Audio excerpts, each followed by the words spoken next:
Yeah. uh-huh. Yeah. Shit. Grams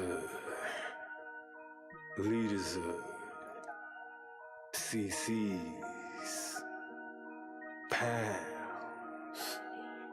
Close cash, close call, close encounter, close up, pounds of leaders of grams, get your dosed up, cut this up, host up, and get dosed up. This for them voted like the movement, make the most of. Monday night at 8, I can't wait to set you straight. These opinions and debates, for them folk that can't relate. I got to elevate your mind through these signs of the time. Dishing out that medication for that deaf, dumb and blind. And I ain't hard to find, you can catch me in no trenches. I do the groundwork and I ain't waiting on no sense. I be touching on them topics politicians fail to mention. And I don't vote for nobody that ain't got good intentions. I'm relentless for my people and I'm here to make a change. I got that true serum hooked directly through your veins. Hey, this is for my people, tune in, catch it closer, closer, closer, a closer, grams of it, tune in, liters of it, closer, pounds of it. Pounds of it, yeah, grams of it, liters of pounds, get your dosed up, dosed up, dosed up, dosed up, dosed up, Yeah. Nighttime. I'm Dose. Lab. We back. We back? Yeah. We ain't really left, but you know, Right. we here again. Hope everybody's doing all right. Yeah. I'm doing pretty good. You know, actually had a good day, man. Oh, today? Yeah, you know, just really seeing what happens when you do your job the right way. Mm-hmm. And let's say outside entities come in and they kind of notice that and back you. Mm-hmm. And everything that you've been saying since you've been there, they agree with, and the changes are starting to be made because, you know, they put a little bird in the top dog's ear. Let's just say that, and you know, people started doing what they really were supposed to be doing. Okay. So all your hooping and hollering, well, not hooping and hollering, but Observations, man, and assessments. Yes, Because people be observing us, you know what I'm saying, and they definitely be assessing us and evaluating us. Right. So I mean, they should be evaluated as well. Right. And you know, I think that the people that's actually executing and on the tail end of it, doing everything, should definitely be heard. Most definitely. That's the most important part. You getting the thing done. Right. But yeah, you know, that's just one thing I feel great about. But let me just gonna get on this weekend recap. Okay. And it's not necessarily a weekend recap. It is gonna tail into the whole week when I mentioned that I was gonna be portraying Everett. You know what I'm saying? That went down this week. And, Okay. How was that? that was interesting. I saw some people performing first, you know, like doing a little bit of music. So now I know if I want to do a song up there, I can do that. Okay. What I did like was if you were any type of the performer, like, because they had skits going on, they had people just, you know what I'm saying, rapping, they had like a little spoken word. So, but if you were going to do any of that part of that show, you had to like fill out some kind of like paperwork. Okay. And the paperwork was so, you know what I'm saying, they can get your contacts and things like that, shout you out and like look you up maybe if they need something else. Oh, okay. So once again, I think that's part of some good networking and communicating right then and there too. Most definitely. But I would say, judging by the crowd, they enjoyed the skit pretty much more than anything. Okay. And I saw some things, you know what I'm saying? I saw some people take lead. I saw some people improvise. Okay. That's the most important thing to do if you're not as prepared or if you fall off script, basically. Okay. Forget something. Okay. If you super talented, first of all, the crowd ain't gonna know because they don't know what you're supposed to be saying unless they've seen this before. Okay. So with that being said, all you have to do is maintain a rhythm with it, you know what I'm saying, and speak your mind to it, to be like freestyle it basically. Okay. But make it kind of like go with what's being said. Okay. And I saw someone have to do that. Okay. Me, I nailed mine, but I did do something different that I didn't expect myself to do while I was rehearsing and never thought of it going off in my mind. But as I started seeing how the crowd was reacting towards other people's performances before I went on, I was like, I know what I want to do. Okay. Because I was like, okay, all these guys that's beside me, they're just gonna sit back and say their lines and probably look like this a little bit at the, you know what I'm saying, the contestant. Right. And I was like, sure enough, that's what they did. But they turned a little bit like that. I said, me, I'm gonna step out of line and walk up a little bit, close the gap some, Okay. and hold them and just do this like I'm rapping or something. You know what I'm saying? Right. And that's exactly what I did. Then I fell back in line. You know what I'm saying? That made you stand out a little bit more. Man, that made her. She looked at. I could tell in her eyes, like, oh, I ain't expect that. Okay. You know what I'm saying? Okay. But all right. I've been advised. You know what I'm saying? Sometimes like be you, but be unexpected. Sometimes like make it a creative character. Okay. So I take that advice. Yeah, most definitely. You always take advice good. Oh, I appreciate you that. take Appreciate advice that. well. Most people don't take advice that well, especially when they doing something they love to do. You try to give them advice about what they love to do. Oh yeah. They don't take advice well. But I gotta say, all the advice I done gave you about certain things about the podcast, you have taken well. So I gotta say, you take advice well, and you try to implement it as best you can. Yeah. It's always a learning process, and then I'm like this. You know what I'm saying? I like talking to my listeners. Like people are starting to give me feedback. Right. So I mean, that's what this is for. Right. Like I was telling you offline, not only about this podcast, but now at work, someone came up to me and they were like, "Man, I heard you be flipping tires." Right. I'm still doing that damn Super Bowl, you know what I'm saying? Right. Challenge. And I was like, "Oh, you heard? Well, you can see. Check this out." But that's why, you know, once I get into it like a rhythm and I want to be able to do it by myself in the basement, get all that cleaned up and stuff, Right. I'll start giving the content for you. But first I want to get my gains out there. Right. You know what I'm saying? Right. So when I show people, I'm like, okay, this is actually working. I'm kind of like the guinea pig. I'm the trial and error with you guys. Okay. Well, I see you doing it. Oh yeah. I'm inspired by it. I got to get myself up and get going, but it's gonna happen. It's gonna happen sooner than later. Trust me. Well, like I said, it's easier now because I'm trying to look at this as a lifestyle. So if I miss a day, you know what I'm saying, I ain't gonna fret about it. I call that like a rehab day. You know what I'm saying? Or rest. You see what I'm saying? Yeah. And just go back in 2-3 days later or whatever. But you can't stop for months and then have to shock your body all over. That's the key right What's there. up, Miss Flowers? Since you tuning in.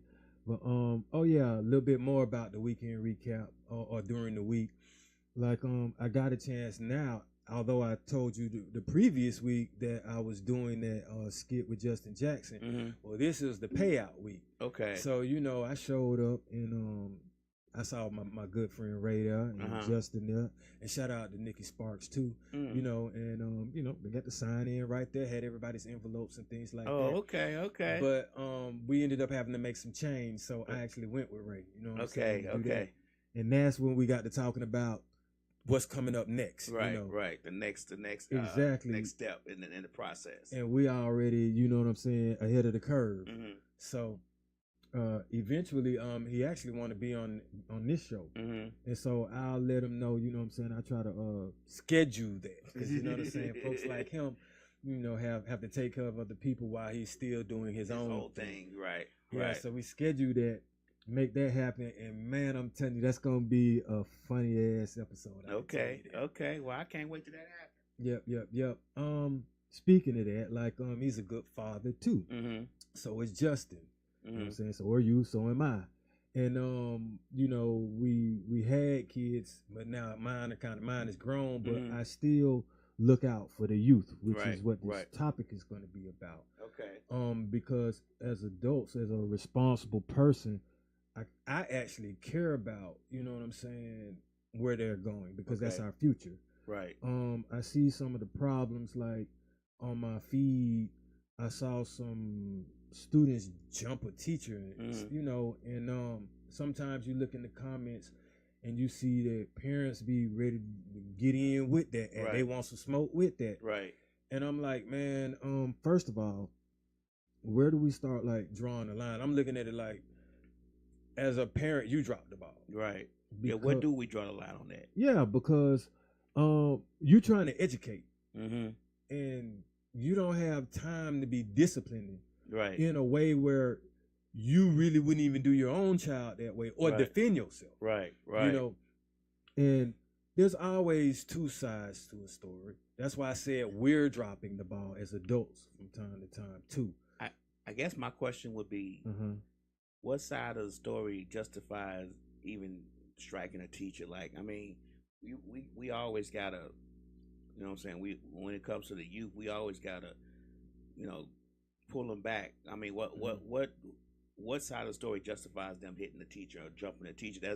I don't think there's a side of the story that applies to that. Well, the topic today, Slick, is the youth and where they're going, right? Like, well, with that, but I mean, like, they're kind of our responsibility as well, and I mean, because they're our future. To be honest with you, we getting older. So who takes care of us when we get older? Somebody older, right? You see what I'm saying? Or somebody younger, right? All right. So like, and I have a daughter, so who fortunately wasn't, I didn't have to go through all of what's going on now, even though her age demographic 21, she'll tell me at the party they get the pie, so I'm like, wow, I remember when we grew up, that was happening, but like, also we can't use it as an excuse, because at some point you have to either break the chain or it gets more severe. It's more amplified as the generations progress. Okay. So we were doing a little bit probably more than what our parents were doing. Like more risque or over the edge with it. Right. And I look at it like, hell, I used to be strapped. But the difference is I wasn't online banging it all day or something like that, or actively trying to use it. It was more like protection, and even then I was wrong. You see what I'm saying? And I got caught and had to pay consequences as a minor. And I say that because I drove past a juvenile detention center a week ago, and it looked like a maximum security prison, bro. Really? Man, razor blades and all this other stuff over. Yes, man. Yeah, this is yeah, bro. It looked like no hope behind that, man. Like juvenile detention like that. Yeah, bro. Well, you have to understand, if you 15, 16, 17, and you're using weapons, bro. Right. Hey, 13, 10, 11, 12, 14. You see what I'm saying? So yeah, you dangerous. Wow. And see, I get that's the research. Like when you live it, when you see it, and when you want to help or speak on it or do something about it, as opposed to just not knowing. And I mean, I don't fault somebody for either not being to the streets with it when it's with the youth, if you're older, because you grow out of that. But at some point, what I'm saying, it resonates with me because I'm cut from that cloth, and I don't condone it. And not only that, I don't hang and I don't agree with no man that doesn't try to take care of his child. And like, I got a problem with that. Okay. As you should, because yeah, I mean, we all should take care of our children the best way we know how and the best way we can. All this, it's not my child or whatever stuff just don't fly when you're a parent. You got to be a responsible person when you didn't mind sliding in it. Yeah. So you got to take care of what comes out of it. You get what I'm saying? Like, what comes out of it is a part of you. Right. I mean, that's you. That's your future. That, you know what I'm saying? That has your DNA. That's the next generation of you. Right. So I'm like, namesake, proof, man, all of that. Right. Like, it looks like you. It you know what I'm saying? Because you helped create that. Right. And that should be a blessing. Like, that's wonderful to me. Like, that's astounding. I don't think I can do anything else better in life as far as creating one, and then properly trying to raise. Okay, yeah.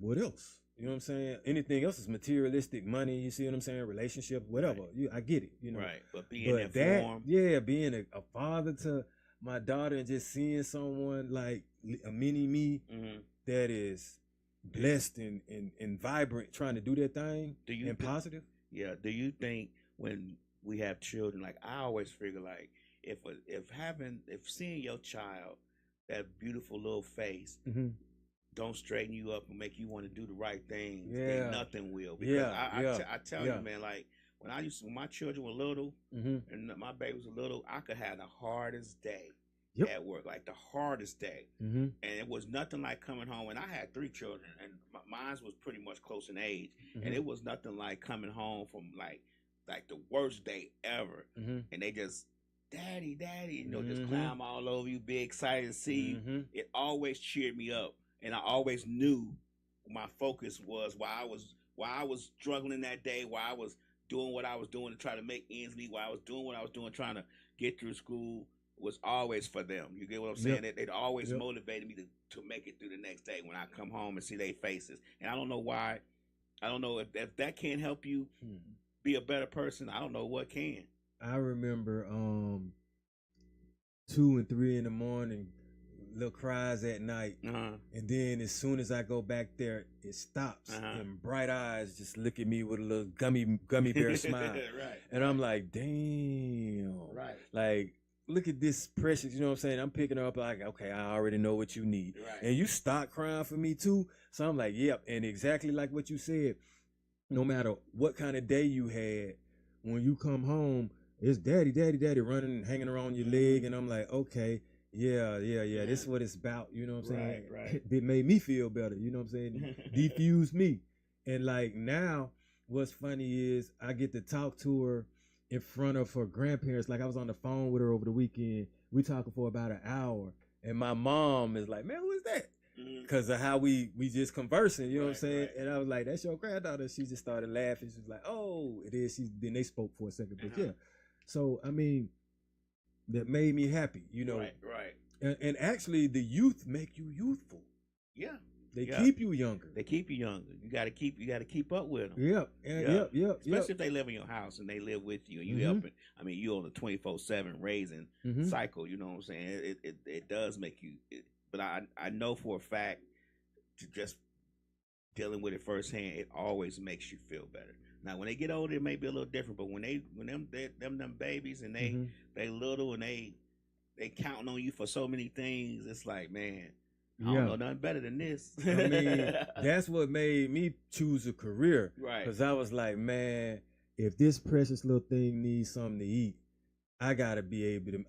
You gonna be fed. Like, man, what I look like? You know what I'm saying? You crying because you ain't got nothing to eat now.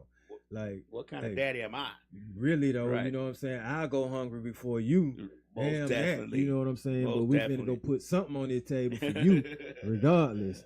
And you know what I'm saying? Hey, it's survival of the fit for me, but you, not coming out the womb, you shouldn't be struggling like that. That's true. That's true. So, I also was like, man, because you know me with my notes. I got like, learn from mistakes to prevent my child from doing the same. And I think that's what we got to understand when it comes to dealing with youth. You know, a lot of times, if we appear like we have no flaws or we're infallible to the youth, they're going to pick them out anyway, and then they'll do them even more. Be like, oh, look what you did, so now it's all right if I do it. You see what I'm saying? But if you come to them and you like, hey, man, you know, I've done that. I see why you're doing that. I can relate to that. This is why you should stop. If you don't stop, this is what's going to happen to you. So you think that a good explanation as to why the consequences of their actions or what they're doing at this particular moment, and you being a person who's gone through it, they may take to what you're saying better, because they say you can't tell me how to get out of struggle if you never struggled. So here's the thing. All right, and that's a complicated question. I like that. Sometimes you almost have to tell them how to be better at what they're doing first. Okay. Then not do, like, all right, so it's hard to break, let's say it's hard to break a person out of hustling on the corner. Right. So what I would say to him first to even get any kind of respect is, why you doing that like that when you can do it off the hip and move in different locations? Okay. So now he know, at least I know what he about, what he got going on. All right.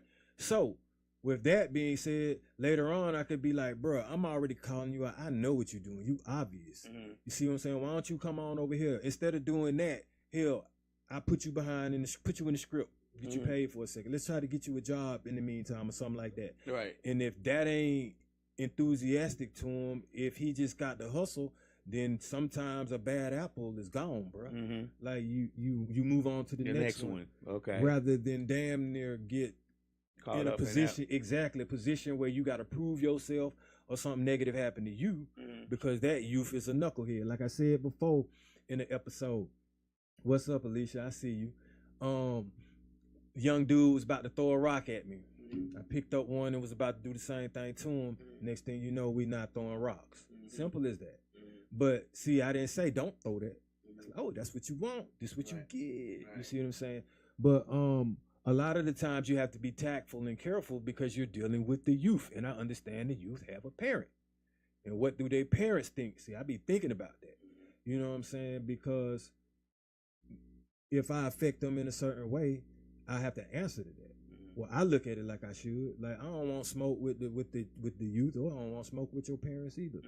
But most of the time, I'm the type of person where if I see the youth is coming at me in a certain way or disrespecting my child, then this is what I do. Oh yeah, I'm finna find your moms and your pops real quick. No, we need to talk we got a call in. What I do? Just hit the speaker right here. Board, yeah. All right, what's up? This dosed up. Who's calling?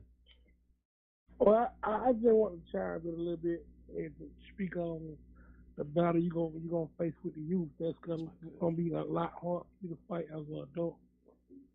Okay. The battle you're gonna face with the youth that's gonna be hard for us to challenge as an adult is the outside influence. Meaning, no matter what you do at home, no matter what you do in these programs, no matter what you do, what type of game you give them or whatever, the influence is what's gonna override a lot of it. You know what I'm saying? Yes, I got you. Due to the fact, though, you know, kids want to be cool in front of their partners. You know what I'm saying? So therefore, it's like no matter what you give them and how much you teach them and how much you give them the game, and once they spread their wings and they get around their partners and stuff like that, right now, the influence that they get from them is what, you know what I'm saying, gonna count. Yeah. So basically what I'm not to cut you off, but basically what we have to do is find a way to plan an attack. Hey, you be you, my nigga, no matter where you go, who you around. You know what I'm saying? You gotta breed leaders. You know what I'm saying? Somebody who ain't afraid to, hey, partner, you know what I'm saying? Even though y'all on it, I ain't on it. You know what I'm saying? Yeah.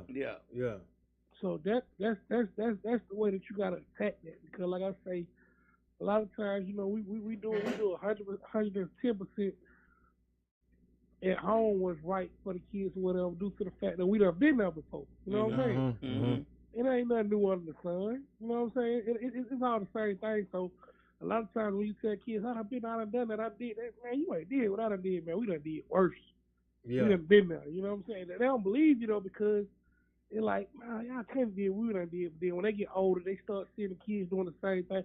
That's when they get it. You know what I'm saying? Yeah. But not to hold up, you know what I'm saying, not take up too much time, whatever, but you got to breed leaders into them. You know what I'm saying? You got to show them that it's okay to be different than the crew. You ain't got to be what your crew is. You know what I'm saying? Yeah. Most definitely. Stand out.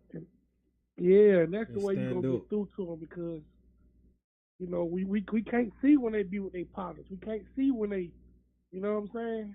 So, and that's, I actually got a pastor that talks to me from time to time, and he's behind them walls with them young with the youth. So he's reaching them while they're actually incarcerated, and I can tell you a lot of them regret it and they don't want to be there.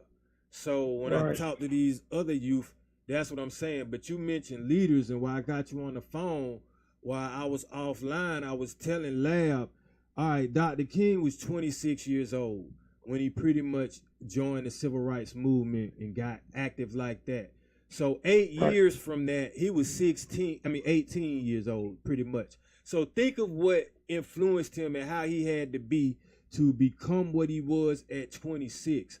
So that was a particular time when a lot of people wanted to be like that. A lot of people were influenced like that. He wasn't the only one young. He had people he went to school with the same age range. So, you know what I'm saying? It's not necessarily hopeless to breed and produce leaders again. It's just that the attention has to be given to us and people got to stop falling for the narratives in the media. Well, with that being said, it's a little deeper. It get a little deeper than that due to the fact of, I guess, a lot of, I mean, it's a whole other subject, but as you can see what they do to the leaders, like we fight a battle out here against the battle we face. Yeah, yeah. But here's what I'm saying, we don't want we don't want to speak on the elephant in the room, but we just saying like how they cut out the head, meaning like, okay, all our great leaders, the Malcolm X, the Martin Luther Kings, even down to the Tookie Williams and even down like the Tupacs and the people who really have a voice, a platform, and the strength and the power to make a change. You see what happens to them, right? But check it out though, it's in the blood, it's in the bloodline. So you get your seeds planted, you have, children, and you instill that in them, and they keep doing it, and you make it a forever battle. Then just like we ain't stopping. You can't get rid of it. Right now it's a lot of programming which they get the youth young. You know what I'm saying? They're targeted. Right. But that's why I said in the beginning, we're dropping the ball. I ain't dropping it. I'm about to pick this thing up and run with it, and just show them. We seeing it in our faces. As far as most of the time you'll see what they do is online with showing how they crash out. And you don't really see many people speaking on it, but all you have to do is make that become trending. Just keep talking about it, like each one teach one, pass it on. Like how you talking about it. This the first time I really got a call in, you know what I'm saying, that really just out of the blue, you know what I'm saying? So yeah. And that make a difference. Mm-hmm. Now you got two people. Now with Lab you got three people. With these listeners, if they feel like they want to say something, that's four.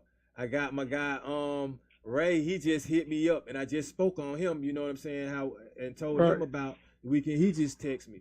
So there's people listening. My guy Johan say, I know he definitely down. He listening to me too. He's definitely one. I chop it up with him. We could almost have content. Me and him be in the car. I'm talking about for hours just talking about what we think, you know what I'm saying, and how much we care and love for the culture and how we want to move them, you know what I'm saying, create a movement, a positive movement, man. Just shine some light. But we do have to understand there's limitations, and most of the time the limitations be us.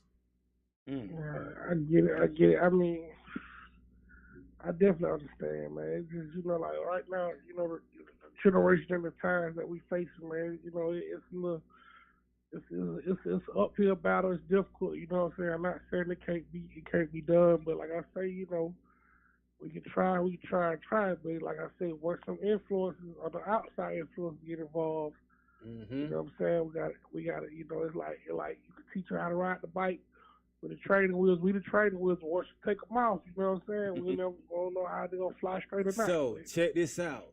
When you take the training wheels off, don't you remember what they were for? So it's still with you, ain't it? Did you follow? All right, then. Now you just got to go fast or slow. It's about now your perspective. Are you going to drive reckless on the bike? But the training wheels, you may not have them on there physically no more, but mentally it already got you where you needed to be.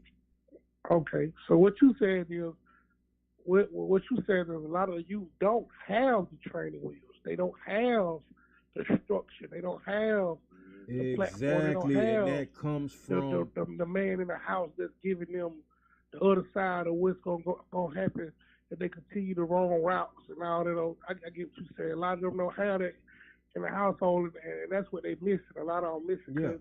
Yeah. Sometimes you literally got to go outside with your child and point out what not to do. Okay. And if it's actually somebody else doing it, that hey, that's just an example.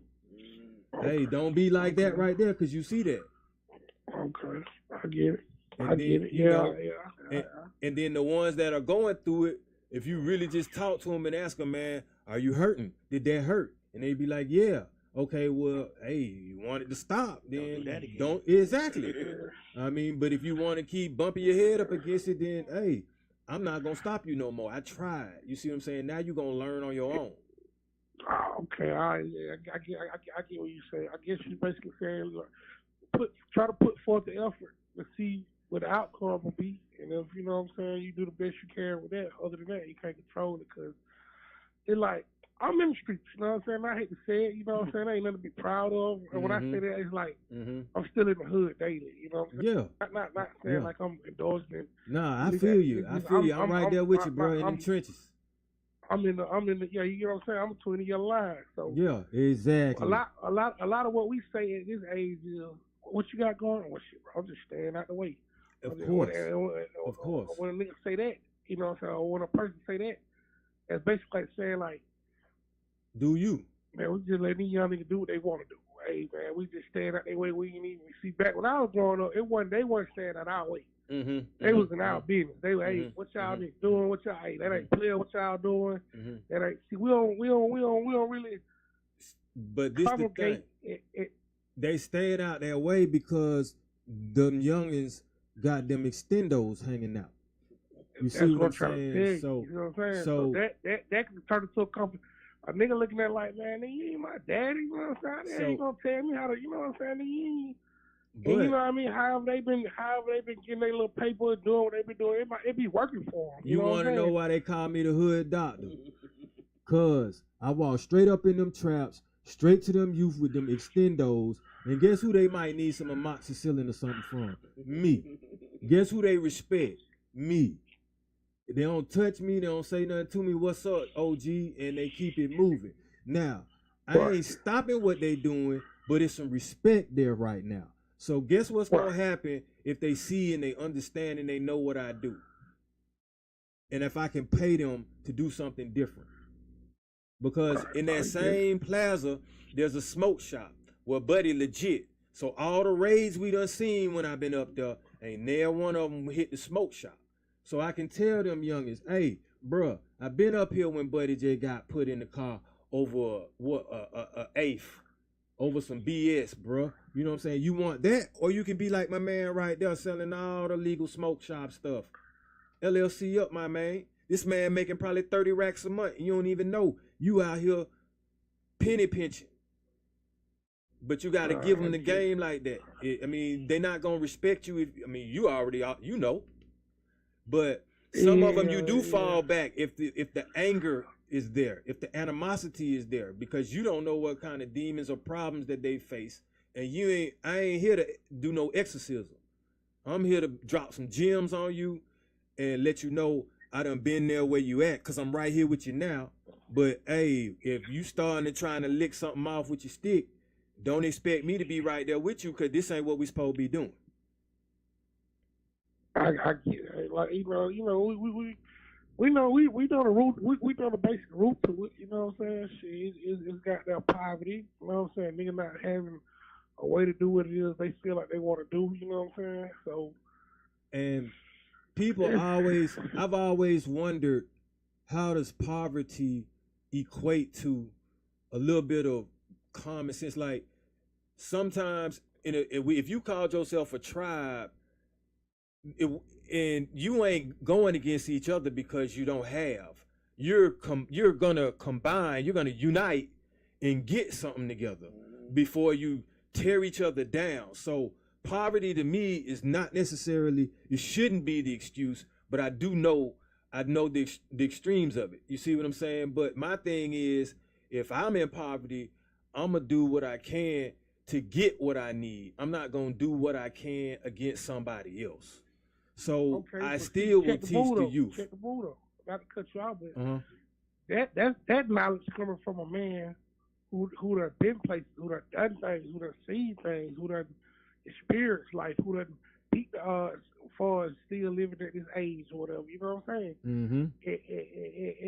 At the age of the youth that we speaking of, a lot of that stuff don't register to a guy who looking at Instagram and he's seeing niggas pull up with big old how can I explain it? Big old goddamn truckloads of money. Niggas $100,000, 200,000 pictures, and but guess what that does? And, you feel guess what that does? That entices the adults too. So see, this is all exactly. psychological. So but it's age, psychological. like, and once you understand that my mind is more developed than a teenager's mind because they still got to grow. You see what I'm saying? Right. Then you understand the dynamic of, but I could tell them that. Like, hey, bro, like the reason why you acting like that is because you're not my age. Like, you don't make it a myth. You let them know. Yeah, that's why your brain, you know, that's why you going through puberty. That's why you feeling like that. Like, I've been there, done that. That's why I know how to sustain. I know how to control myself. You don't. But see, the media is going to feed off of that underdeveloped mind and steer it where they want it to go. Either through teaching, through whatever, however they want to do it, through programming. Like, that's why some of the youth now look at it like being kind of like naked and wearing skimpy or promiscuous things, like in environments that is not necessarily appropriate. If you doing art or something like that, I get it. If you on stage and that's what you want to do, I get it. But you have to understand that the youth are watching you. But going to church like that or something like that, or going to school like that, or going to work where you're supposed to be professional, and having the youth, you see what I'm saying, see that, and making them want to go to school like that, that ain't appropriate. But hey, you know, that's what the media focuses on. But the media ain't in your, it's like, you got to look at it like my household or the way I want to raise my child. You can include the media as what not to do as well. There's plenty of examples of, that's why you shouldn't do that. Instant karma, they got it if you're looking for it. But it's just what they decide to choose. If I'm holding you up, you know what I'm saying, you free to go ahead and handle your business. But you know, the conversation gonna keep going.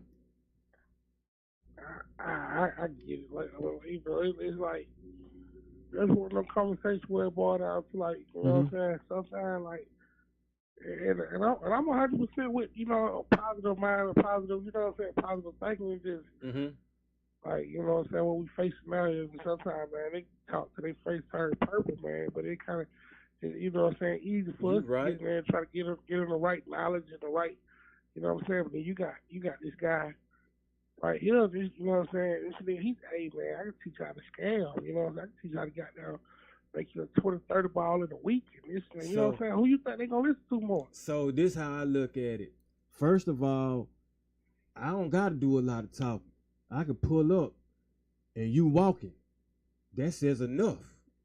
So you might want to know what I'm doing. Like, the way I look, a lot of people ask me what I do. And then they think they can do it. And if they can, hey, good. But see, the thing is you trying to relate to me now. So with that being said, some kind of way I can influence your mind. If you asking me questions like what I do for a living, you looking at me, you giving me the respect, the OG respect, you moving out of my way when I come through. You know what I'm saying? You know who I am. You speak. Okay, the work already done. Now it's like it's on each child at some point is going to make a decision. But it's like, but you said as far as like talking, I'm living it. So at some point, if I say something that they want to start following and doing, like when I get to the point where I have as much power as I want, then I know I can really make some changes, because I could just literally say, hey, bro, if you don't want to be on this corner, I've seen you a couple of times. I know what you got going on. You want to do something different, I can get you there. And if they take that, that's another person, you know what I'm saying, that's out of that. And then I'm like, hey, man, convince your homeboys that this ain't the route. Like, I'm quite sure running from the cops all day, every day, after a while, you get tired of that. I know you do. Well, hey, if that's what they want, then, like I said, you move on. Yeah, give them that. Yeah. Because I'm trying to give them what they want. You want your freedom and your peace of mind, and you want it the right way. I'm a geek. Right. That's what we helping you work towards. You want them streets, you want the drama, you want to hear all that, and you want to have to bail out all the time. Hey, you can get that. You can get that by me falling back and letting you have that. But just don't call me when you need to be bailed out, because I could have kept you from being there. I had a song bailed out and I'm back on the streets. You see what I'm saying? I already know. Been there, done that. I get it. I get it. I get your approach. I guess you basically said, I know basically telling me, you know what I'm saying? Say the ones that want to be saved. And other than that, you can't control what you can't control, which is correct. That's the approach to take. But now some things that we can do, like, okay, when people always say media, all right, we can create a program at least. You see what I'm saying? Certain curriculums, after school programs, like if parents really care, like I just saw on the news they had like a new PTSA or something similar to that. But yeah, like when the parents start getting involved and the kids are actually showing up, or we have programs where we can get some of these people that they like, or musicians that don't necessarily have the criteria of this drill, then that's going to be influential, or that can be. Because I look at it like, if you look at the music right about now, they snuffing older people till this, 50 years of hip hop started coming out. Now you got some trying to come back and do their thing, man, if you really into just rap music and lyrics. But if you mainstreaming, it's considered why that old man still rapping and stuff like that. But the thing is there's different subject matter and content, different skill involved, different level of thought involved from a more maturity. Exactly. Yeah. But now look at it like this. How does the more mature person look if you letting the young shit lead you down the hole? So, and you see what media always influence. It don't influence the unshakable, because that ain't what we own. You see what I'm saying? But it still will influence those that want to be young because they see what the youth are doing. Okay, when you say media, let's just go ahead and put this out there. The media is going to advertise is what the media is going to do. So the people who run the media or whatever, they're gonna put out the stuff that advertises their brands and their way of living. So a lot of a lot of the stuff that they out here selling and they want people to buy, that's what they're gonna advertise. Yeah. You know what I'm saying? So that's why the media is so good at promoting the foolishness, the stuff that, because these are the things that they are supposed to keep them. Mm-hmm. You know what I'm saying? Even down to law enforcement. If a nigga was to stop committing crimes today, law enforcement would have a job. Probation officers, parole officers, this and that. If niggas just stop going to jail, going to prison, they need these things to continue to go on in order to fund themselves. That's why they promote a lot of this stuff. Same people who own these companies they the one who run the media. So therefore, it's gonna be hard for you to predict what they put out in the media and what they don't, because they want to continue to push a certain agenda and a certain envelope to the crowd and the earth in order for them to continue getting the money that they get. You know what I'm saying? So I just look at it like this. First of all, I remember public announcements. You can watch certain channels and you'll see something positive, with these public announcements, just people speaking and giving you some positivity. PBA? Exact. See?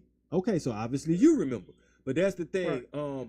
Who's to stop me or you or anybody from just making public announcements all the time? It's with your media that you got. You can get on there. Right. I know some people myself, some of them on my own line, that just pop up and make a positive message and post something.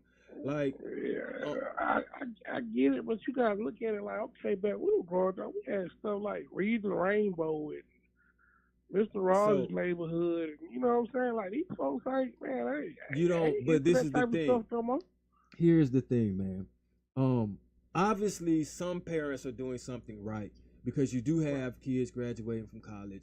I see a lot of nurses and everything like that. All you have to do is flip the script. Like, I'm not out here, like, every day, if you live your life, kind of like how when we had the Huxtables and all that to look up to. I mean, that was media, by the way. But a lot of people, and look how they tried to do your boy Bill, but that's another story.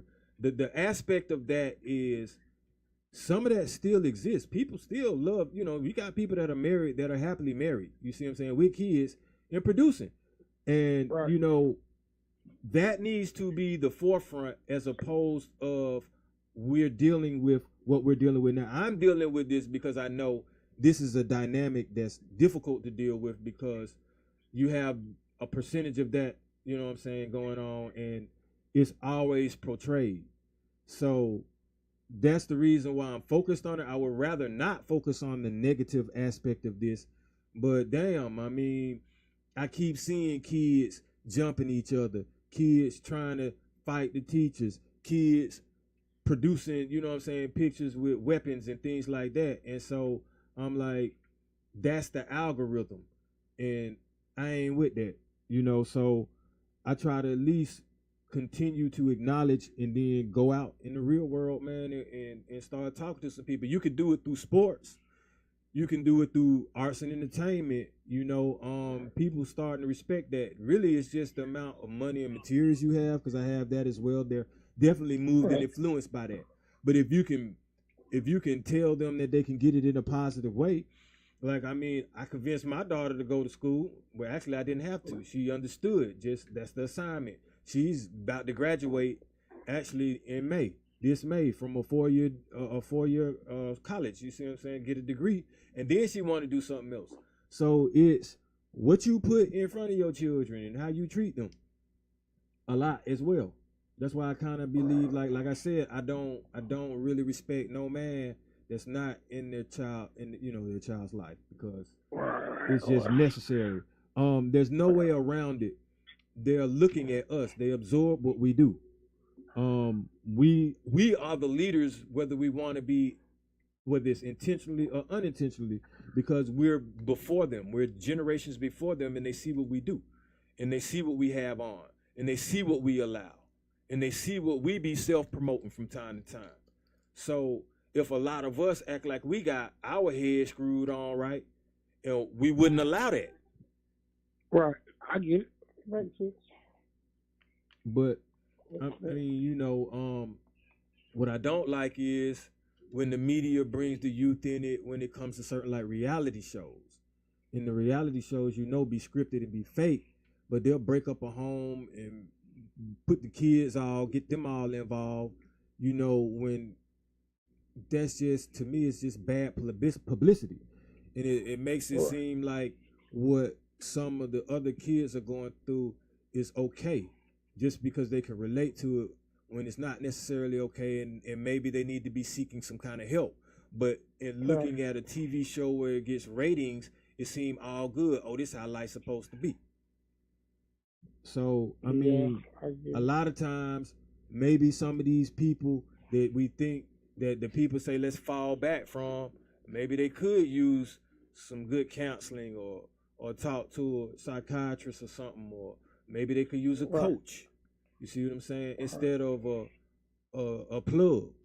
Because you know, a plug ain't gonna do nothing but want money. He ain't even thinking about nothing this young person is going through. Right. And so, okay. There are. I ain't gonna hold y'all up. I ain't gonna take too much of y'all time. I just chime in, you know, Appreciate you for calling in, man. You can call in next Monday or any Monday you like. Okay, man. Good luck, man. I have a good one, man. All right. Appreciate you, D. Thanks. All right, no problem. Yep. Okay. Hey, D, appreciate you calling in, bro. Yeah, give him a bomb or two, man. That's my little cousin. Okay. He can't call in, you know. I mean, he be out there, you know, he don't be in the streets like that, but you know, he hang out, he you know, he do, people know D, you know. Yeah. But he do his thing, so he be in there, he see firsthand a lot of times. Well, I don't see firsthand, so I don't necessarily know. But he see firsthand, and he probably has some, I think he has some good insight on, like, they ain't trying to hear all that, because he probably didn't say it. I know for a fact he probably didn't say it to him because he do his nonprofit. So I know for a fact he probably didn't approach some of them, said something to him, and they probably, man, I don't want to hear all that. You know how. So, yeah, I mean, and they'll get on you too. I know they will, but here's the thing. All right, so, like I say, I'm in there and I'm involved in what I don't really like seeing is there'll be little children around these dudes with the sticks. You see what I'm saying? While they hustling in an environment, and anything can pop off. There'll be raids coming through. Anything can pop off. And all these kids be out there running around in the parking lot and all this, and they're exposed to it. So right then and there, now you got all these different generations and their mind is tainted. They're gonna think this is cool because this is what I grew up doing. This is what I grew up seeing. Well, see that goes to a point that you guys both made. D made really good was the outside influence. You just said the young kids around these kids with the extendos. Now they influence because they see what they doing. That's the outside influence. They may go home and be different, but when they go outside and hang out with their big brother or their cousin or whatever, they see what's going on. Now they influenced by the bad things that they see. I guess my question is, why do our children? Well, I guess I don't know if they any more angry than before, but why do they seem so angry? Why does it seem to be such a crash out mentality about certain small things that we would think would be small? That's what I was about. That's what I don't know myself, and I was about to ask. I kind of get an idea, I know, but that's what I was going to say. Man, when I see them, I look how angry and upset and disturbed that they are. And a lot of the times it is because they don't have a father, or it's because they're hungry. It's because they don't have certain things possibly to get the girls that they want, right? Or they ain't doing good in school, or they feel like they got to be tough to protect themselves. They ain't got no clothes, so people talking about them, so now they want to fight. Or it's another person that don't like them, and that person can beat them up. All these different factors go in, plus the fact that they think they actually just have to be tough anyway because they're supposed to be cool and be intimidating. If you intimidate somebody, ain't nobody got to run up on you. I mean, like, when you out there with the wolves, you understand how to be one. There have been times like, okay, I tell to you like this, you're going to be a different kind of person walking the street at 2 a.m. than you would be at 2 p.m. So these kids are the 2 a.m. version all day. Okay. You see what I'm saying? They're stuck on what they see that might be a glitch of negativity. Like, I want to be like this rapper right here. This rapper right here is like this all the time. And they can see that rapper all the time. They can look at their phone and get that energy whenever they want. Oh, okay. Yeah, I get what you're saying. If they got a phone, some of them might be mad because they don't even have one. And now they really upset. You see what I'm saying? I think they all got phones. Some kind of way they all get phones. Yeah, if they got to take yours, they got one. You know what I'm saying? They got phones. That ain't the problem. Oh, I'm going to tell you another thing, too. Because I realized this when I was young. When you have that peace, you got power. You got power. You got grown man power. You see what I'm saying? You got unexplicable power because you know you can pull something out and then everybody's scared. So that's a big responsibility. You see, they don't look at that as a responsibility. They look at it as a badge of courage now, a battery in their pack. Oh, you don't like me, you don't like what I'm doing. I don't care who you are. Right. I can handle the situation. Right. But that's why you have to have a developed mind and understand how serious your anger can make one situation be a couple of seconds, and now your life is, you know what I'm saying, 30 years better behind bars. Or you're in the youth detention center to be processed into another prison afterwards. Yeah, because you got to do the youth here, and then you got to go to regular grown prison after that because you're not getting free. Yeah, you're exactly. just transferring. Yeah, you did has been so bad that, you know, I guess even though I grew up on the west side of Chicago, and it was I don't know if it was, I can't say it was rough, but it was where I lived. But I just never chose to be a person that was just in the streets. But I had a lot of other, like Dee said, I had a lot of other outside influences. Like I had just people in the neighborhood who I didn't want to disappoint. Not necessarily my parent, my mom, or anything, just other people. So my influences were different because I kind of stayed within the neighborhood. And back then we kind of just stayed with the neighborhood. And then when I went to visit my grandmother, the neighborhood was a 3-block radius. It was we had a bridge that separated us from the rest of the world. You didn't go across that bridge, and it was our 3 blocks, you know. And we just had a different experience. Now we all was struggling, but it was just a different experience. I never had we never necessarily had a street mentality. I don't know why that was, but so I can't really speak on how to, you know, well, we did this and we did. I can't say any of us did this or we did that. We just kind of lived and enjoyed as much life as we possibly could with the limited resources that we had. What do you think would happen? Let's say if this generation had a Dr. King, a Malcolm, a Huey, a H-Rap, a Stokely. You know what I'm saying? Angela Davis's. Would they like, still? Would they? What if they had all of that at one time, just like that? With their same mindset.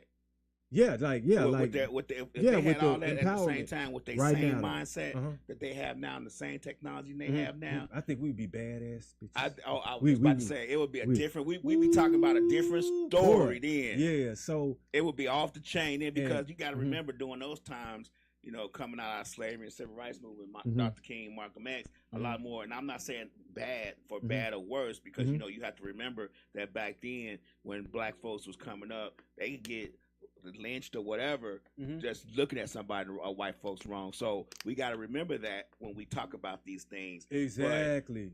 Because they was a little bit more docile. These kids today with that kind of direction of Martin Luther King, Malcolm X, Huey, and all that, it would be a different beast. And I mean, it would be a beast. Yeah. And so my thing is, why can't that happen? I don't think that it's not because of the youth. I don't think a lot of the people in today's society, us, I don't know who it could be, has the mindset to know how to build that program. I don't think a lot of the people back then had a common goal. Yeah, the common goal was to get these freedoms that are in the Constitution that we deserve, and you're denying us that. But now that you know the system has seen to integrate us and all that stuff, a lot of us don't have that mindset anymore. We feel like we are equal now. You know what I peep? We ain't got, then this has hurt me now. Okay, back then they also had it through the church. We ain't got it like that now. I think the church be all on money now. Like, look at how we are. And that going to church on Sunday ain't doing it. If you doing everything else all them other days. You know, back then, Slick just said something that's really good. Back then, you used the church to pass on the information. Exactly. Now, people don't have to guess what's going on because social media has bridged that gap. So if they want to know what's going on in Atlanta, you post something, you post it to the right person grab it. Somebody way over in France gonna know what's going on in Atlanta. Now check this out. Aren't there certain groups that damn near run this thing? Yeah. Okay. Now, do we know all of what they got going on? No, we don't. Oh, okay. So, you know, but we could be just as elusive and still get shit done.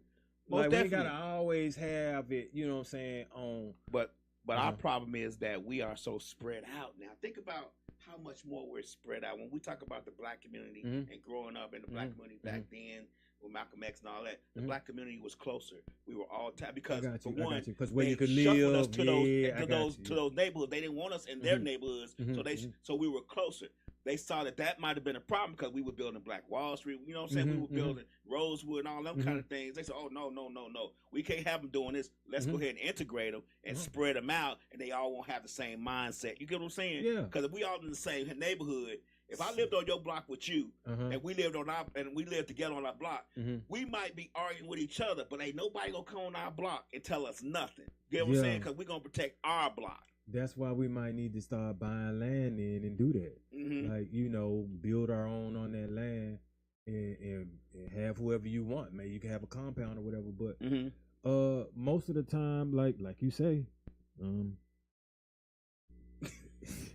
it ain't gonna happen. Well, a lot of us don't be on the same page. I think, unfortunately for us now, with the integration and people making so much money and doing this and that, a lot of people don't feel that those things are necessary or are needed, to be honest with you, because they're blinded by the success. They're blinded by the perceived ability to move freely. But now here's the funny thing. Okay, so when we were like, they won't necessarily combine because we're a little bit spread out. Well, the youth be ganged up, and they gang up against each other. But imagine if all these gangs and these that go against each other, if they all like united together for a particular cause, be like, look, man, we tired, we struggling. Why don't we click up and get businesses together? That'll be infiltrated by something to break that up. We had the issue in Chicago. You know, I'm from Chicago. It's a big gang city. Oh yeah. At one time, they had a truce. They had nothing was happening. Nothing was moving. Nothing was going on. They got together. They did their thing. And the problem was the police was like, Oh, so they they did something to break that up because I don't know what I can't speak on exactly what happened, but it was so quiet. Things was still money was still being made, but it was made so quietly, under the cover. There was nothing. You know what I'm saying? It's like, well, you know, it was like how you see tumbleweeds. Man, yeah. Tumbleweeds was going down the street because there was no violence actions really going on back then. So that had to be broken up. Let me tell you something. Like they said, policing, prison, government, all that is big business. And if we all stop doing that, they gonna try to figure. If they start with the crime rate dipped when the black community, they got to figure out how to break that up. Well, I mean, of course they will. But my thing is still that's why these negative worth trying it. That's why these negative images on these stupid boxes are pushed to us more. Like you said, how come you can't get the nice poem for somebody to be motivational day? Why you got to get the guy with the extendo with the money pile on the bed? You know what I'm saying? To money to his ear, or the girl twerking. Why can't we get the more positive image pushed forward to the children? Because that's not big business. Well, the irony in all of this is the adults pretty much write the curriculum and the material for the youth as far as school or education. And when you're talking about cartoons and stuff, it's adults writing these scripts and all this. But how many of them are us? Good question. Who knows? Exactly. But it's still programming. You know what I'm saying? Right. So, I mean, they watch it, absorb it. Some of them mimic it. You know, and it's subliminally in their minds. So, it's already, like I said, starting from an underdeveloped mind till when by the time they start getting 12, 13, 14. Now it's like they say, jump off the porch. Right. You know, I mean, you got to get them young. Think about us. We still remember Schoolhouse Rock and Ring the Rainbow and all that stuff, which were positive things. And look how old we are. We're in our 40s, 50s. I'm in my 50s. So think about grabbing them younger, pushing this negative stuff, how much they're going to remember that as they get older. We remember this stuff now. We talking about 20, 30 years ago. But it's also causing them, the youth, to have adult-type issues, though. But because it's like they accelerating. You see what I'm saying? What they doing? Did we have it? I don't know if it's. I guess my problem is we may have had it, but not as abundant. Like not like it was. You know, promoted. Okay, it wasn't in your face. Let's put it that way. Like a lot of us. Okay, I can say this. I never came from a group like none of the folks that I used to do dirt with wanted to go to jail. Right. I literally see some of these folks want to, like, I'm serious, like they want that as a part of their resume. Like, I gotta go. Let me do something that, you know. Now that ain't that's something new. I don't know, like promoting that or I don't mean all these different substances, bruh.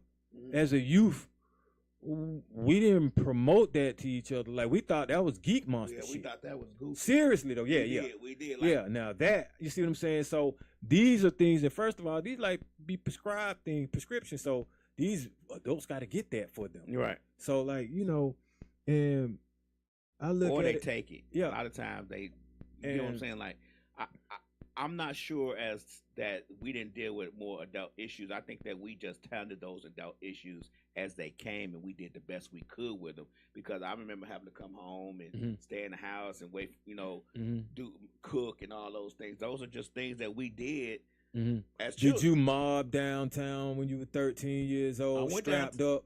No, and get into it? Like I said, I told you, that wasn't something that we did, but we did all get together and go downtown. Yeah, but was your intent to harm someone? No. We just trying to have a good time. See, Slick said social media makes jail look fun. Yeah.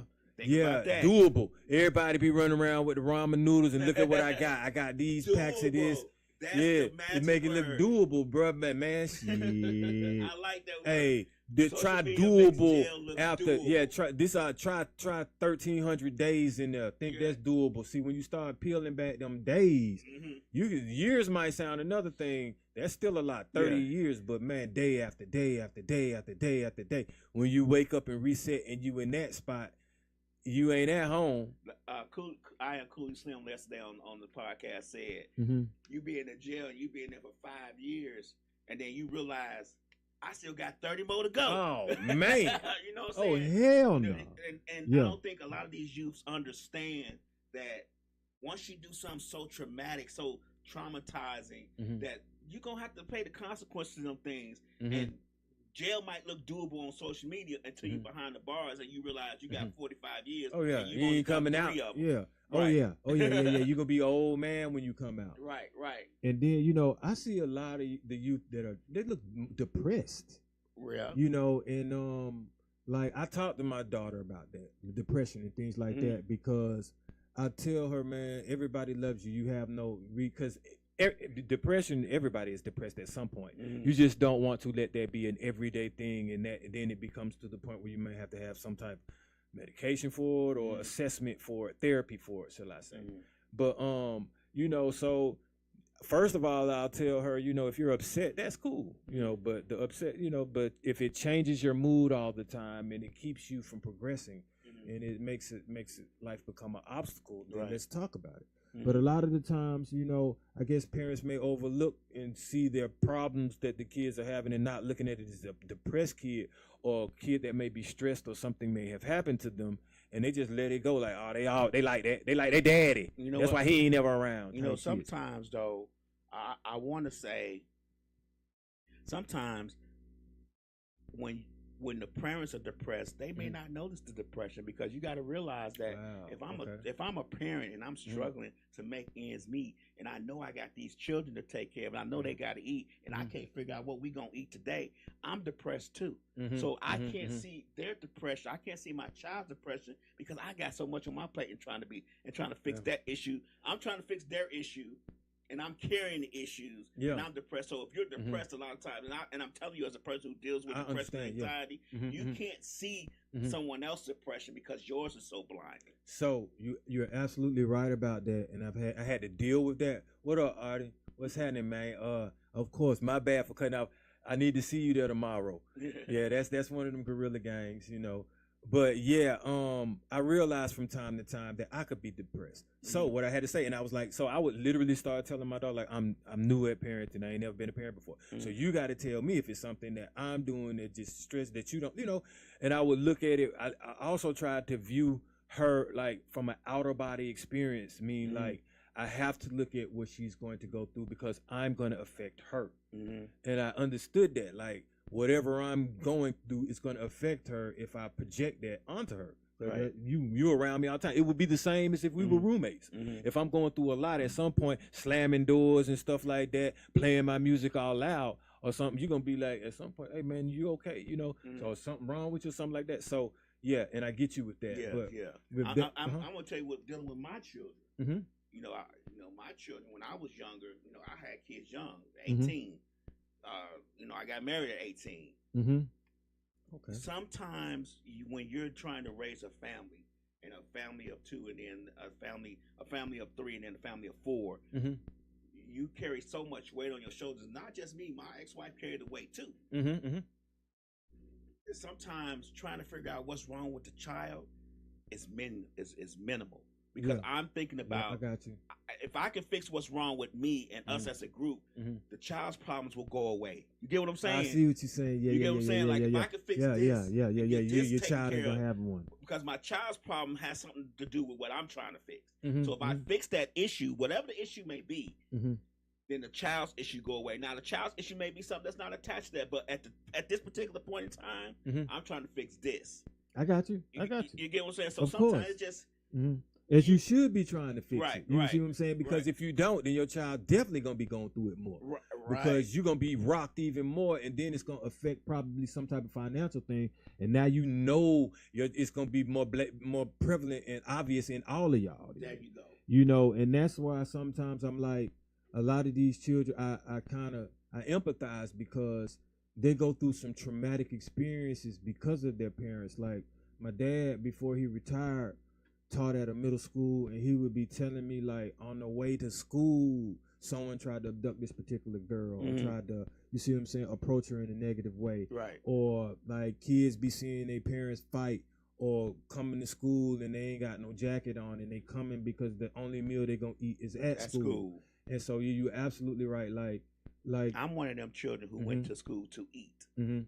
Oh, I had to understand I could depress my daughter by not being in the household all the time with the mother. So you know, I see how, once again, like I said in the beginning of this thing, we be dropping the ball as parents, especially, you know what I'm saying, with the youth, if we're not in their lives and we're not trying to at least steer them, let them know, you know what I'm saying, what's around the corner, if you're gonna always be negative with it. But now, as far as the easily willing to crash out and in the heat of the moment, we've addressed that a little bit, but not respecting themselves, the surrounding environment, like the children in the environment, the little kids and their elders, that's kind of a problem to me. Yeah, yeah, it is. Because even when you was in the street code, and you think about this, because you say you used to run the streets and all that, there was a code of old folks and children you just didn't mess with. Yeah. Or you cared, man. Sometimes you didn't even do it in broad daylight. Right. You know, that was considered bold and you know, that's that wild, wild west, you know, take 10 paces shit. Right. So now it's like, I don't care who around. Yeah, you want to up the ante just to prove a point, though. And that's the next thing I was getting to. Like, not necessarily sometimes just willing to crash out. Some of these folks be trying to throw it all away to prove a point. And we actually not only see that with the youth, we see that with adults like us, our own peers. And so that's something that I don't want to portray to anyone younger. Like, I ain't got enough, you know what I'm saying, restraint, common sense, enough compassion for the people around me to I'm just crashing out at the drop of a dime or throwing everything I got away because I'm trying to prove a point to someone that you could just back down and just agree to disagree. You know, I see a lot of that happening. Like, you be like, what the hell just happened here? Oh, bro, right here was like, oh, man, okay. Now, this made the news. Okay. And I can't say, all right, this is how you say it. Remember, it was a while back, man. 2 people got into it over whose weapon was the biggest. I don't remember that. Man, I do. And it was ridiculous. Like, y'all let it off because y'all were just comparing the size of it. I'm like, man, okay. Right. That right there, you see what I'm saying? Unnecessary. Exactly. BS. Unnecessary BS. And but that's throwing it all away to prove a point. And I don't think, you know what I'm saying, and with an underdeveloped mind, I see how that can happen, which is definitely why we don't need to be examples of that at our age. Right. Because fortunately, when I was younger and I was running around with it, I wasn't a throw it all away type of person. Like, I ain't got to go to the maximum to prove a point. I go to the maximum to defend myself. Yeah. So I'm not really offensive on you like that. And, you know, I knew how to have a judgment call. Like really, it's got to be, because I was good, you know, these hands, it's got to be about 3 or 4 of y'all. You see what I'm saying? But you got to have common sense. Yeah. The problem that I'm finding now is common sense seems to be null and void. Like, thinking about it before you do it, it's not even, you know what I'm saying? It's not even happening. And people don't even think about things before they do it and realize nowadays, before you do anything, you got to realize that there may be a camera around. So they don't even stop to think about that part. Hey, you're right. And that's okay. I want to say this, and then I'm gonna give my partner a shout out. 2 people a shout out that I'm looking at me right now though. But the youth got more exposure now to this negative stuff and less discipline. And with that, I want to shout out to Johanse. That's definitely a good father. Like I say, I don't rock with nobody that don't raise their kids. And Artie, he's a good one too. You know what I'm saying? And his son is a young man. He ain't no YN. You see what I'm saying? Right. And his son be in there working out with us, man. I see he got goals, dreams, and ambitions. You know what I'm saying? Pretty cool cat. You see what I'm saying? Get his work and all that other good stuff. And he's an older brother. So, you know what I'm saying? His sisters and siblings can look up to him. Right. So it's just good to see that, like I say, everybody ain't on that beat and on that bullshit. And Artie cool. He ain't no lame man nigga. You know what I'm saying? That's my dog right there. You see what I'm saying? Right. You know, but he actually looks up to me. From, you know what I'm saying? He'll take advice from me, but I'll take advice from him. Right. He's younger than me. You see what I'm saying? But he understand, like, having somebody like me, an OG around in his corner, we gonna make some sensible decisions, you see. And I'm like, hey, bro, like, you impressing me, you know what I'm saying? And you encouraging me to go hard because you the youth, and you handling your business with your kids. You see what I'm saying? And you married your girl. You know, that's not you married. Right. So, you know, obviously I ain't trying to be encouraging him to throw nothing away. And he's never encouraged me to throw nothing away. So that's just respect to you, Artie. You know what I'm saying? And it also gives hope and encouragement, like I say, that we can, you know what I'm saying? There are people out there that understand that their children and their youth are important. And they passing it on. And when I'm over in the apartments, you see what I'm saying? His son Amir got friends, and they young. And who you think they're hanging around and throwing the ball with? Right. All right, so when I pull up on them and bring some weights out there, who you think they're going to be doing some push-ups and stuff like that with? Us. Right. You see what I'm saying? So for that time and that moment, at least we keeping them safe. You see what I'm saying? We looking out for the cause. We ain't doing nothing negative. They see what we got going on. It's people out there that work. You know what I'm saying? They got a 9 to 5 that come up there and talk to us, and they hang with us. So they see people getting off work. They know our work. They see that. Right. So, you know what I'm saying? That's what they might be looking up to. We not out there hanging around doing nothing negative. So that's positive. That's positive, yeah. You do that everywhere you go. You see what I'm saying? Those that can relate might attract to that. Because not everybody, like I was saying, I do like to say some positive things too about you. Not everybody on that. Right. It's just, as your cousin was saying, the media is going to portray that. And or if they doesn't necessarily portray or promote it, some of the things that we've seen, you know what I'm saying, through our lives, and some of the things that's now that the kids can see, it's not all good. That's true. So, you know, they got to see something, got to have a balance with it. You know, I was just like, sometimes I look at the comments when we get back to that maybe like skimpy dressing, and I just be like, if I got a body like that, I'll show it. And I'm like, I understand, you know what I'm saying? When you youthful, you want to do that. You see what I'm saying? But that ain't for like no 5, 6, 7, 8-year-old gotta have a weave and the lipstick on and all that other stuff. You see what I'm saying? No, you say, well, you think about when we were younger and girls that was nice looking, had nice bodies. It still wasn't shown. Like, nah, and they ain't had no BBLs and nothing like that, man. You know what I'm saying? It wasn't all just thrown out there for us. Leave something to my imagination. A prize, like, yeah. Oh my God. Like, yeah. You know what I'm saying? Just to hug them or whatever was a prize. Nowadays, it's just out there, so sexualized, so violent. And we gotta. It's bait. Yeah, we gotta figure out a way. Because sex sells, and that could be another topic I could talk about, man. You know, been selling, man, since I don't know how long. You're right. It's since the beginning of time, bro. I always say, I'll be like, why these women speak? And she'd be like, well, sex sells. I'll be like, yeah, but it's so does violence, unfortunately. Violence and then we don't need that, you know what I'm saying, promoted to the youth. Right. And even with these games, that's another thing, bro. Them Call of Duty games, man, they are so influential to the gamers that do these things. And a lot of the lingo, bro, that drill rappers use from the game. Hey, man, I'm just saying, you know, and it's getting to the point what they be calling them hats. Yeah. You know, hats represent certain things. So I'm like, man, you know, I haven't played a game. So I haven't played video games since like on a daily basis, like every day since NBA Live '96. That's how long ago it's been since I played. Like every day I would come in and play.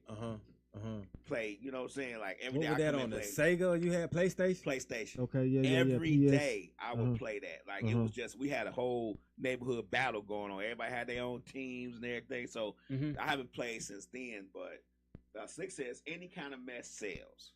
Oh yeah. Drama and mess. You want to know how I kind of influence some of the youth and my daughter as well? Like, since they want to kind of like be adults, sometimes they have yet to experience adult responsibilities. So I gave my daughter some adult responsibilities to understand what we're going through. Or I showed her what I do sometimes, or I'm telling her what I got to do. Right. And now she's understanding, like that's bringing her out of the influence of her peers.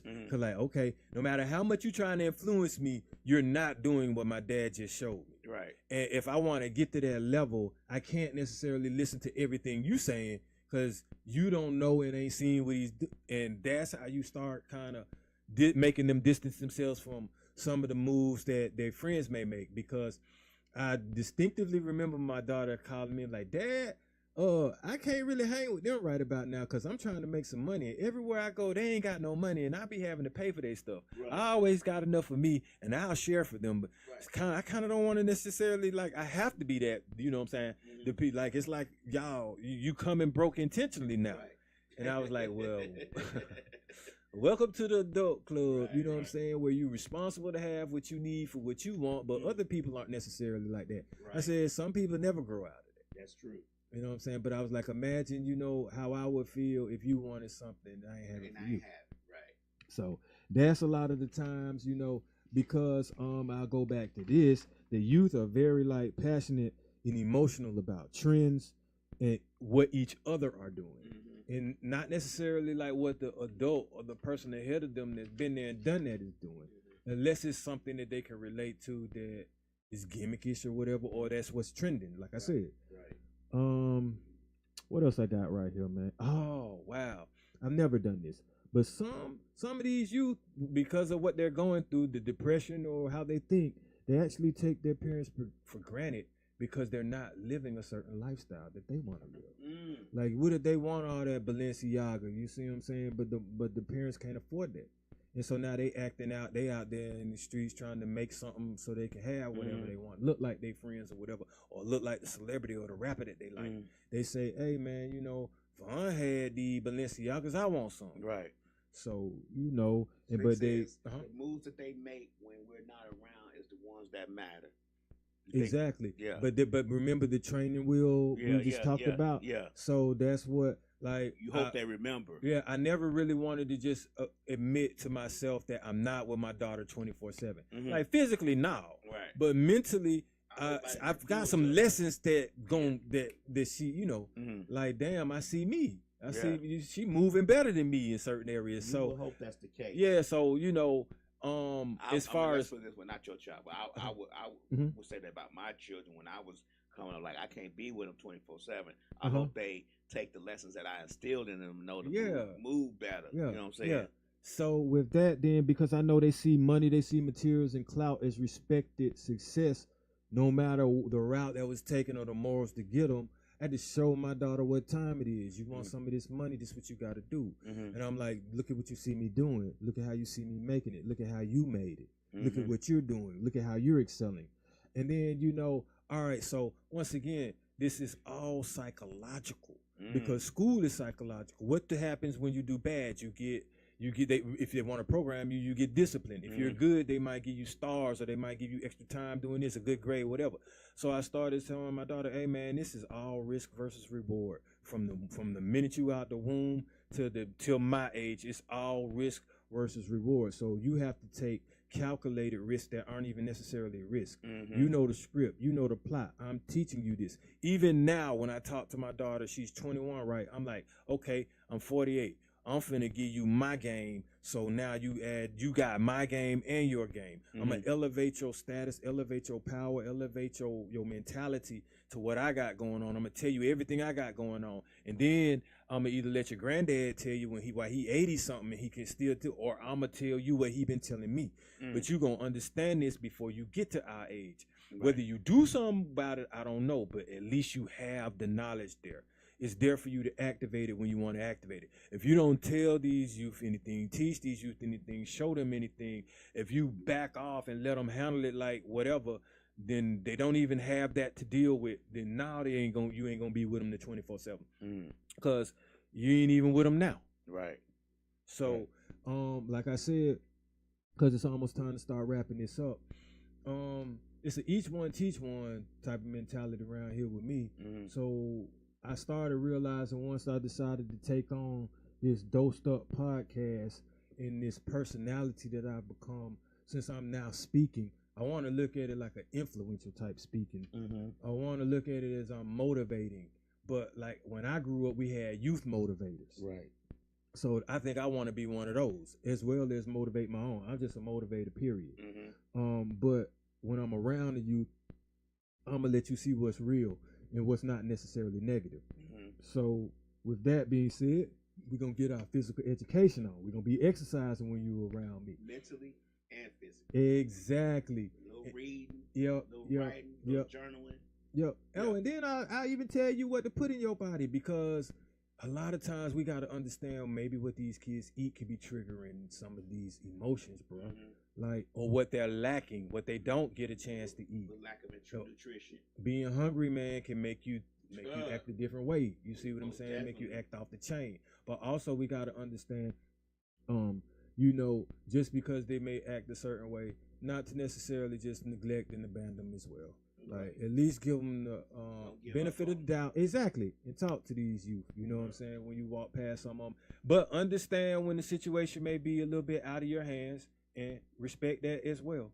But if you got kids in your life and you teaching them on substance, and you pretty much are distancing them from all the negativity and violence, but you still understand that there's outside influence and they still on their straight, salute to you. All right, so appreciate y'all for tuning in on this Dope Stuff episode. We'll be back next week. I'm out.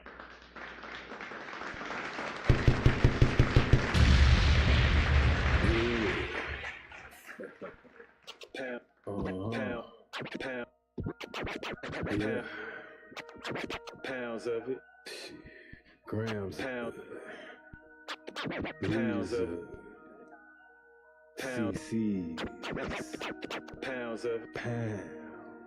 Pounds of Close cash, close call, close encounter, close up, pounds of liters of grams, get you dosed up, pounds of host up, pounds and get dosed up, pounds for him voted like the moving post up, pound night at 8, I can't wait to set you straight, these are things in debate, for them voted can't replace, I got that pound, elevate your mind, pound, signs at a time, this pound, that medication for that deltomy, that pound, hard to find, I'm kissing you no trenches, I do groundwork and I ain't waiting on no sense, I be touching on them topics, politicians fail to mention, and I don't vote for nobody that ain't got good intentions. I'm related for my people, and I'm here to make a change. I got that true serum hooked directly through your vein. Hey, listen for my people, tune in, catch it closer, closer,